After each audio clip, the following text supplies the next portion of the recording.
لکھا ہے، فرماتے ہیں محمود غزنوی کا دور تھا تو ایک آدمی محمود غزنوی کے پاس نا اپنا کیس لے کے آیا، مدعی بن کے آیا۔ اس نے کہا بادشاہ میرا کیس بڑا نرالا ہے۔ بادشاہ سلامت نے کہا وہ کس طرح؟ کہنے لگا یہ میرے پاس ایک تھیلی ہے، میں نہ سفر پہ جانے لگا تو یہ تھیلی پوری ہیروں کی بھری ہوئی، فلاں علاقے کے جو قاضی صاحب ہے نا، میں جاتی دفعہ میں کہیں سفر پہ جا رہا تھا تو میں ان کے پاس چھوڑ گیا کہ رستہ لمبا ہے، کہیں کوئی مجھ سے چھین نہ لے، ہیروں کی بھری ہوئی تھی۔ کچھ دنوں کے بعد میں واپس آیا ہوں، قاضی صاحب نے مجھے تھیلی واپس کی ہے تو اس میں ہیروں کی بجائے کھوٹے سکے نکلے۔ اب میں نے قاضی صاحب سے کہا ہے تو قاضی صاحب تو میرے گریبان تک آتے ہیں، وہ کہتے ہیں بتا کہیں سے پھٹی ہے، کھلی ہے؟ وہ جس طرح ٹانکے لگا کے تو نے سی تھی اسی طرح لگے ہوئے ہیں کہ نہیں؟ تو حضور لگے بھی بالکل اسی طرح ہے، نہ پھٹی ہے نہ کھلی ہے۔ اب میں لٹ گیا ہوں، میری کل عمر کی کمائی ضائع ہو گئی، کھوٹے سکے کہاں اور ہیرے کہاں؟ تو مہربانی کریں اور آپ کی بارگاہ میں اللہ رسول کے نام پر حلف دیتا ہوں کہ میں ہوں بالکل سچا۔ محمود غزنوی کہنے لگے تو جا، تھیلی چھوڑ جا، اور جب میں تجھے بلاؤں گا پھر دوبارہ آنا۔ وہ شخص چلا گیا۔ محمود غزنوی اٹھے، دربار برخاست کیا، لوگوں سے کہنے لگے چلے جاؤ، میں 3 دن کے لیے سیر کرنے جا رہا ہوں، 3 دن کے بعد لوٹوں گا۔ اکیلے جب رہ گئے نا محمود دربار میں تو محبوب نے چھری منگائی۔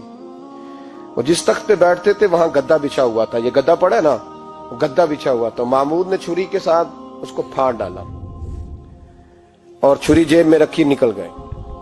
کہنے لگے میرے بعد کوئی میرے دربار والے احاطے میں داخل نہ ہو۔ محمود چلے گئے۔ اب وہ صفائی کرنے والا جب آیا نا، اس نے آ کے دیکھا تو گدا تو پھٹا ہوا ہے۔ اس نے شور ڈال دیا، پہرے دار بھی آ گئے، فلاں صاحب بھی آ گئے، فلاں صاحب۔ اس نے کہا وہ خدا کے بندو، اس کا گدا پھٹ گیا ہے، وہ تو مار ڈالے گا۔ اس نے کہا تھا سوائے صفائی اور نگرانی والے کے دوسرا آئے کوئی نہ، اور یہاں آیا بھی کوئی نہیں، پہلے دن ہی پھٹا ہوا ہے تو لٹکا دے گا سب کو، کیا کریں؟ شور ہو گیا، سارے دربار کے ملازمین اکٹھے ہو گئے۔ ایک بندہ بولا، کہنے لگا فکر نہ کرو، میں کیسے بندے کو جانتا ہوں، اس طرح سیے گا کہ جس نے پھاڑا ہوگا اسے بھی پتہ نہیں چلے گا کہاں سے پھٹا تھا، ایسا بہترین رفو کرے گا کہ پتہ بھی۔ اس نے کہا یار ہم سارے 1 مہینے کی تنخواہ دیتے ہیں، تو بندہ بلا۔ وہ بلا لیا اس کو، اس کا نام محمد رفو گر تھا۔ وہ آیا، اس کو گدا دکھایا، اس کا یار اس طرح سینا پتہ نہ چلے۔ اس نے کہا فکر ہی نہ کرو، میں بڑا کاریگر ہوں۔ بڑے بڑے کاریگر لوگ نہیں ہمارے ملک میں پائے جاتے، کوئی نشان چھوڑتے ہیں پیچھے؟ بڑے کاریگر کا پیسے ہونے چاہیے، بڑے بڑے کاریگر بندے۔ آپ یقین کریں ایسا فلسفہ، یہ عمرہ عبادت ہے نا، سرکار دو عالم صلی اللہ علیہ وسلم کی بارگاہ کی حاضری بڑی نعمت ہے نا۔ تو سعودی گورنمنٹ نے پابندی لگا دی، خیر ان کی بھی زیادتی ہے، اس طرح کی پابندیاں شریعت اسلامیہ میں جائز نہیں۔ اللہ کے گھر مسلمان جب چاہے جا سکتا ہے، لیکن وہ کہتے ہیں جی 2000 ریال دے جس نے 2 سال بعد بھی آنا ہے۔ انہوں نے پابندی لگائی تو ہمارے ایجنٹوں نے بھی کئی خاص ٹریننگ حاصل کی ہوئی ہے، پتہ نہیں کہاں سے سیکھ کے آئے، انہوں نے بھی رستہ نکال لیا۔ ایک صاحب سے میں نے کہا کہ جناب وہ 2000 ریال لگ گیا تو کیا کرنا ہے؟ کہنے کوئی مسئلہ نہیں، پاسپورٹ نواں بنوا لو، گنجائش ہے، یعنی ہر شے کا حل ہے۔ اور میں نے کہا یار اب عمرہ کرنے جاتے وقت بھی بندہ دھوکہ دے کے جائے، اللہ کے گھر جاتے وقت بھی اس طرح کی حرکت کرے، کیا حال ہو گیا؟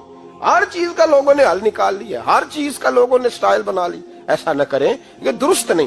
احمد رفو گر کہنے لگا اس طرح سیوں گا کہ پھاڑنے والے کو بھی پتہ نہیں۔ ان کا پیسے لے یار تو سی دے۔ اس نے سی دی، اگلے شام ہی لا کے بچھا دیا گدا۔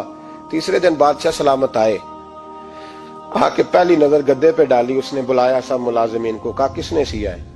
کہا جناب کیا ہوا؟ کہا یہ پھٹا ہوا تھا۔ کس نے؟ کہا نہیں پھٹا ہی نہیں۔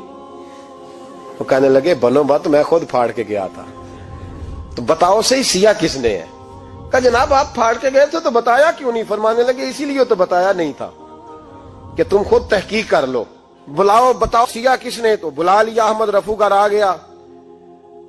اس کو جب بلا کے سامنے بادشاہ کھڑا کیا، کہا بھئی تو نے سیا ہے؟ کہنے لگا حضور آپ کے سارے ملازم کٹھے ہو کے آئے تھے، میری غلطی کوئی نہیں۔ کہا نہیں یار تو بڑا کاریگر ہے، میں نے اپنے ہاتھ سے پھاڑا تھا پر مجھے بھی نہیں پتا چل رہا کہاں سے پھٹا تھا۔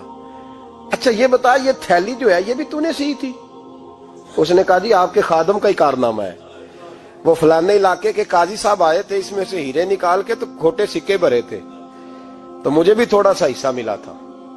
محمود نے سارے گواہ بھی اکٹھے کر لیے، ثبوت بھی اکٹھے کر لیے۔ پھر قاضی کو بلایا، پہلے سارے ثبوت اور گواہ کیس حل کر لیا، پھر ہمارے ہاں یہ